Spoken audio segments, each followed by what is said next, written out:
Olá, direto de Brasília, capital do Brasil, iniciando mais um Ponto Certo. Vamos falar hoje sobre ecologia, sustentabilidade do planeta e alimentação dentro dessa sustentabilidade.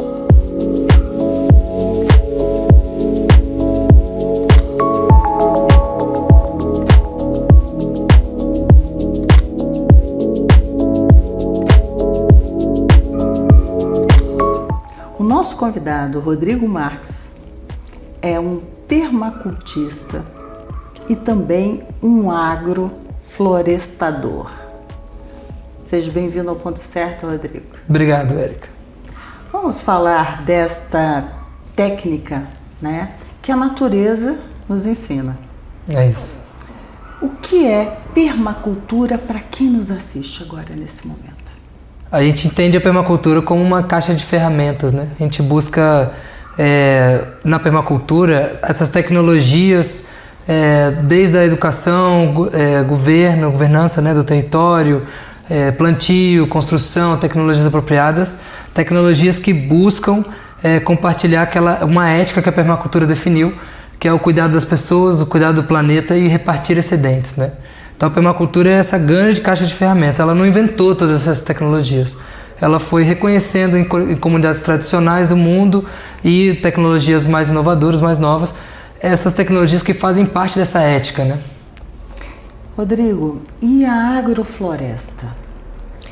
A agrofloresta é um sistema de cultivo, né, que imita a natureza, né? A gente busca imitar os processos de construção da floresta, né? A floresta tem sido, no Brasil, uma agrofloresta muito inovadora, né, que está ganhando espaço no mundo, né? A gente tem visto que o trabalho que tem sido feito aqui é o melhor trabalho que tem sido feito no mundo, né, em termos de agrofloresta, né?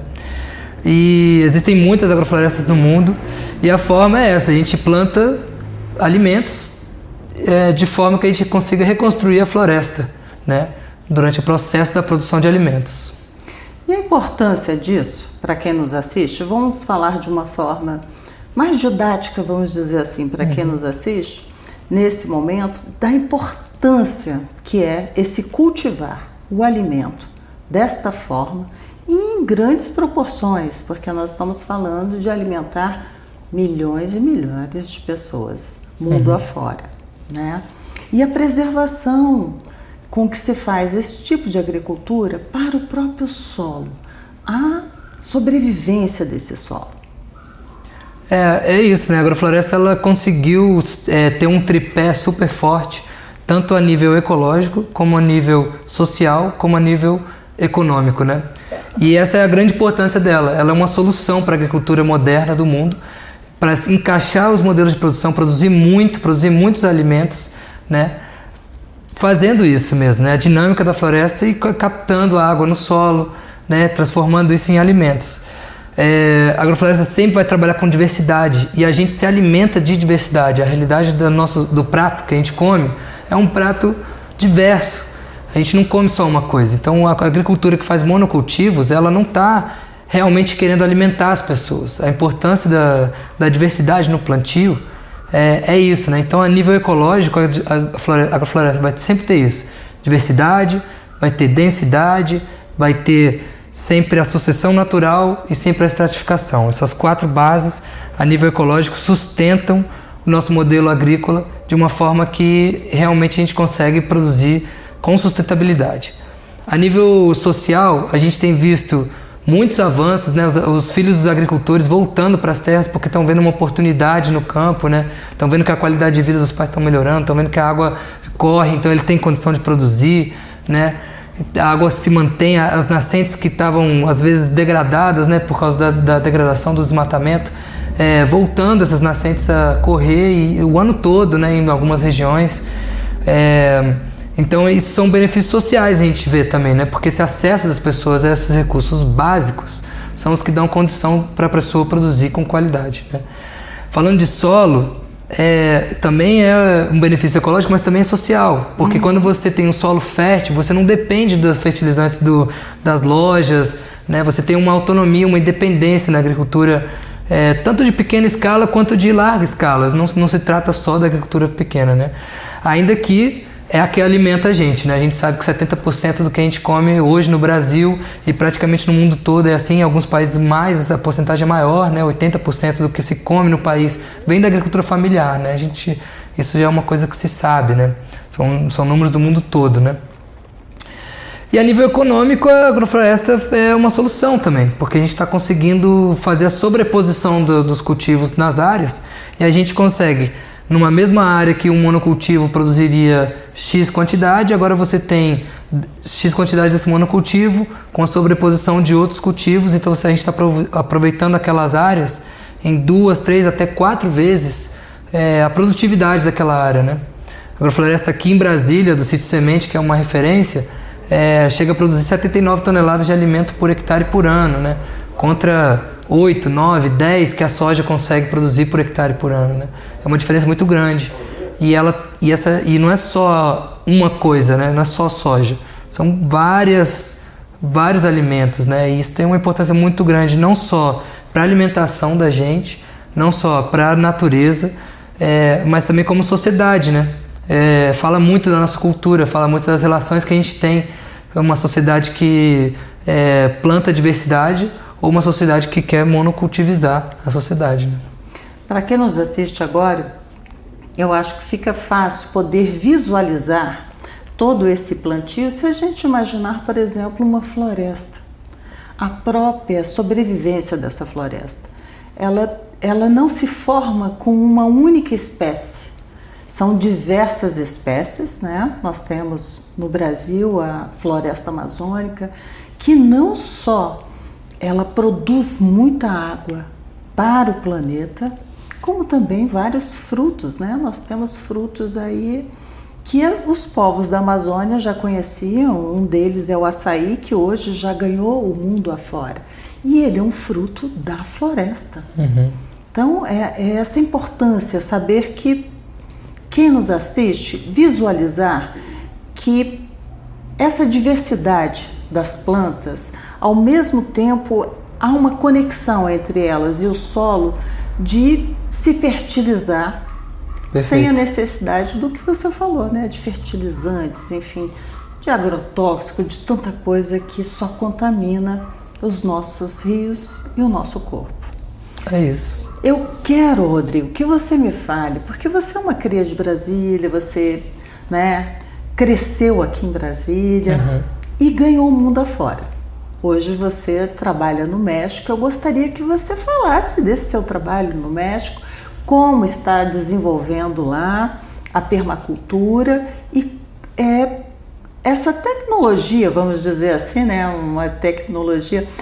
Há um tempo atrás eu entrevistei aqui o Rui Godinho, ele falou da tecnologia, acho que é do uso, alguma coisa assim, que não tem patente, né? Como é que você está desenvolvendo esse trabalho lá? A gente começou querendo mostrar esse trabalho primeiro, né? Assim, cheguei lá 5 anos atrás e a gente queria mostrar essa experiência que o Brasil estava tendo na agrofloresta, né? Que a gente já conhecia aqui de Brasília, de centros de formação importantes aqui do Brasil, né? Já tem muitos anos, 15, 20 anos fazendo esse trabalho, investigadores, né? Assim, pesquisadores no caso, né? Então, inspirado, né, nesse trabalho, realmente querendo mostrar esse trabalho lá. Pouco a pouco os plantios foram acontecendo, as pessoas foram vendo o potencial que tinha mesmo na agrofloresta e a gente foi levando esse trabalho para diferentes setores, né? A gente já trabalhou com o setor público, já setor privado, não governamental, né? Em comunidades indígenas, com agricultores familiares, com pessoas que têm propriedades maiores. E tem sido essa experiência, essa troca também, né? Porque a gente sabe que a agrofloresta ela pode ir para qualquer lugar do mundo porque ela replica na própria natureza, né? E a natureza é uma só, mas ela tem as suas especificidades, né? A gente sabe que cada cultura se expressa através do que come, do que planta, né? Então no México lá tem uma questão com o milho muito forte, né? Então a gente tem que adaptar o sistema para uma produção de milho nas técnicas tradicionais, né? Então tem sido bastante esse trabalho, assim, de levar a tecnologia para lá e adaptar aquilo àquela cultura, aquela forma de ver ecossistema, vida e sociedade, né? Então, o trabalho tem sido bastante esse. A gente, depois de alguns anos, a gente conseguiu montar o nosso centro de formação e agora a gente tem 1 ano e meio nesse centro, produzindo cesta, né? A gente está entregando 40 cestas mais ou menos por semana, com perspectiva desse ano de pelo menos dobrar ou triplicar essa produção, né? E fazer dali, através do exemplo da produção, mostrar para as pessoas, para os agricultores, as pessoas mexicanos, o potencial que a agrofloresta tem mesmo, né? Tanto na produção, quanto na questão social, quanto na questão ecológica, né? Então o centro aí é um centro de produção que através do exemplo se faz um centro de formação, né? Então a gente dá cursos lá, a gente traz os técnicos daqui do Brasil, o pessoal que tem 25 anos de experiência, né? Que são meus professores e que ajudam a gente a transferir essa tecnologia para a República Mexicana, né? A gente já trabalhou em todos os ecossistemas do México e nos últimos 2 anos a gente foi para a Europa já 2 vezes, né? E levando essa forma de ver as propriedades, né, e a agricultura para o Mediterrâneo, né? E qual, dentro dessas comunidades que você tem trabalhado e esses países que você tem visitado, qual a maior transformação que você observou dentro daquela sociedade ali local através da permacultura? A gente vê que as pessoas e o ambiente, né, um diálogo, né?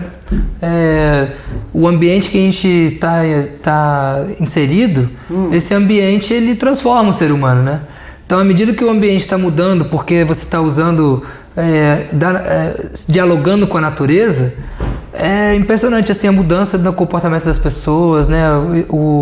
Como as pessoas vão se reencontrando, né, como pessoa e sociedade. A gente tem um rapaz que trabalha com a gente lá, que ele é ex-presidiário, né, e tal, viveu uma situação muito difícil na infância e adolescência dele e tal, e ele se reencontra todos os dias ali ele vai com a gente lá, né, ele vê que o mundo não era só aquela condição. Trabalha com a gente, tá contratado e tal. É um amigo, né? Se fez um amigo, né? Porque foi uma pessoa que entendeu a importância daquilo e tá vendo isso se transformar na vida dele, né?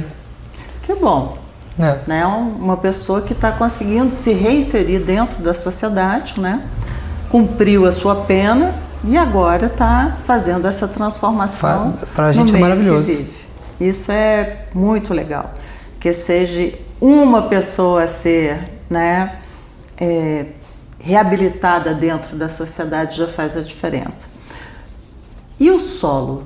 O que você tem percebido, por exemplo? Você chegou a encontrar alguma área muito degradada, onde o solo estava empobrecido? Porque o que a gente vê é que quando há uma pobreza, né, de minerais no solo, uma planta, uma semente, ela leva muito mais tempo para poder crescer e às vezes leva mais tempo ainda para poder dar frutos. Quais as diferenças que você tem visto com relação a isso? Encontrar um solo empobrecido e trabalhar com ele e fazer com que ele de novo se restabeleça. A gente tem que entender que o solo ele é um organismo vivo, né? Que os minerais nem sempre eles são escassos, né? Às vezes alguns minerais são escassos e que o que realmente precisa no solo é ter vida. À medida que o solo tem vida, ele consegue produzir qualquer coisa, né? Então a gente já encontrou situações lá e essa fertilidade ela se dá por 3 coisas, né? Micro-organismos, matéria orgânica e minerais. A interação entre essas 3 M's, a gente fala, é o que constrói a fertilidade do solo, né? Só que tem um 4º fator aí que é justamente essa matéria orgânica que é produzida através das plantas, estimula os micro-organismos, disponibiliza os minerais e isso se hace um ciclo virtuoso, que é o que faz com que as florestas se mantenham sem a necessidade de adubo nenhum, né? Porque basicamente essa fertilidade ela é ciclada, né? Então assim, quando a gente entende que o solo é assim, o que a gente tem que fazer quando a gente vê uma terra muito degradada é restabelecer essa conexão entre essas 3 M's. Muitas vezes tem um mineral, mas está sem o micro-organismo e sem matéria orgânica, que é a maior parte dos casos. Matéria orgânicas no solo, hoje de agricultura, está em 0,5%, 1%, e a gente sempre olha para a floresta, né? E a floresta está entre 8%, 90% de matéria orgânica no solo, né? As florestas primárias. Então é isso, a gente tenta restabelecer essa relação. E aí você tem vários passos, você pode fazer isso através da sucessão vegetativa, né? Que leva mais tempo, né? Mas você consegue essa fertilidade, que é o que a floresta e a vida fez durante milhões de anos. Ou a gente pode usar alguns insumos externos, né? Um esterco, um composto, um pó de rocha e tal, a reprodução de micro-organismos, e restabelecer essa relação com o plantio, né? É muito importante a gente sempre cobrir o solo e o plantio adensado. Quando você faz isso, a vida é mágica.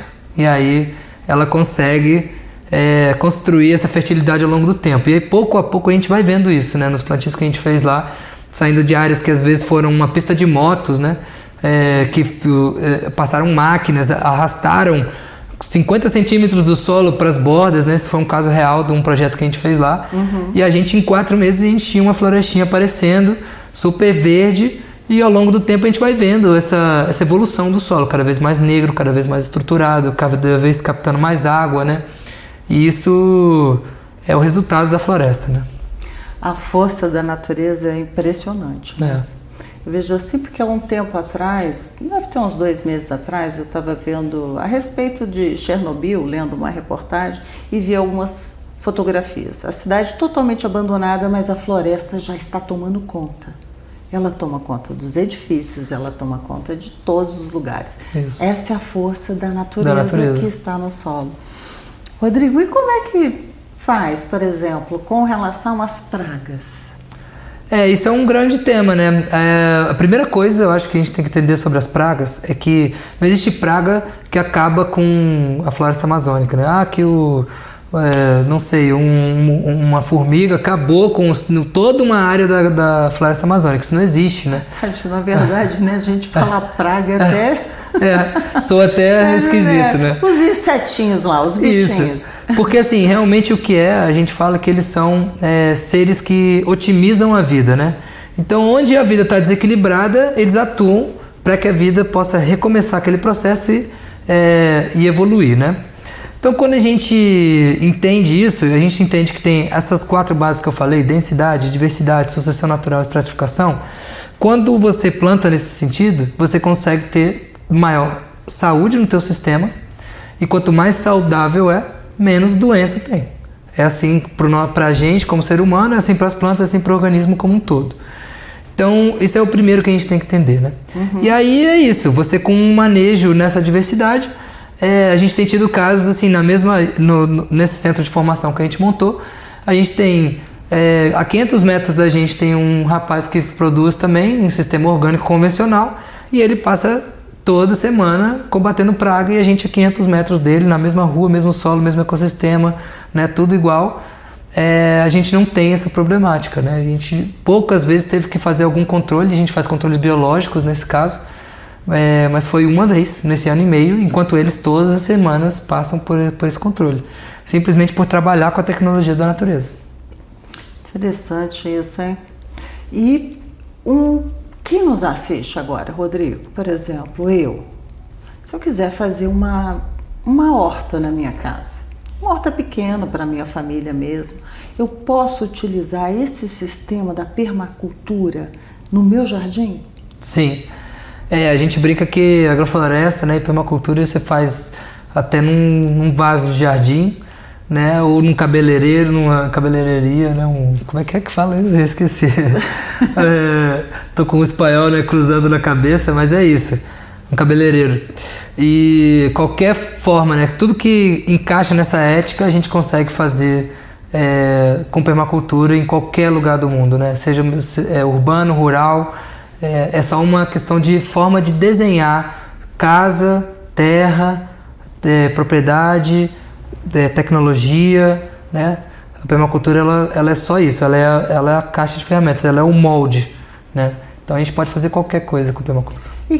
E quem nos assiste nesse momento, que tem uma propriedade ali, que esteja trabalhando com agricultura e tenha assistido aqui a nossa entrevista e pensa, poxa, eu quero tentar isso. Onde é que ele vai buscar informações dessa tecnologia e orientações para poder fazer esse plantio dentro das terras dele?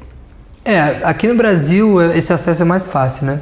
A gente tem muitas referências, né? A gente tem o Sítio Semente, a gente tem a Fazenda Ouro Fino, Fazenda Olhos d'Água, Fazenda da Toca, são fazendas que estão por todos os lados do Brasil, né?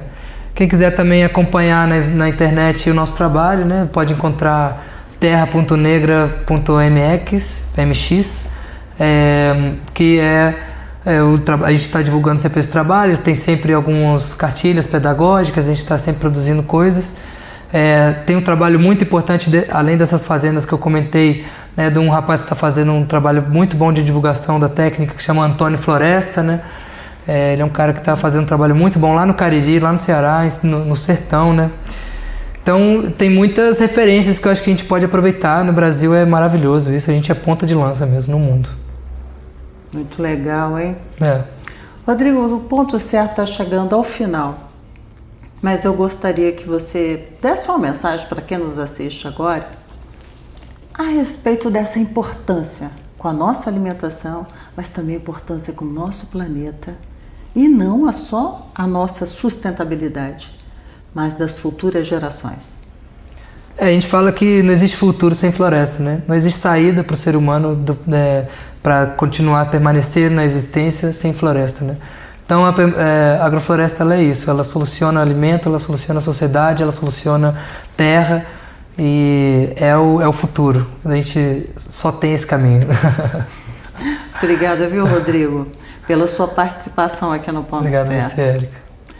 E você que nos assiste, ficou mais consciente de que você faz parte desse planeta e que há uma conexão que nós temos com o planeta Terra, com as plantas, com a nossa sobrevivência e principalmente com o nosso compromisso para as futuras gerações?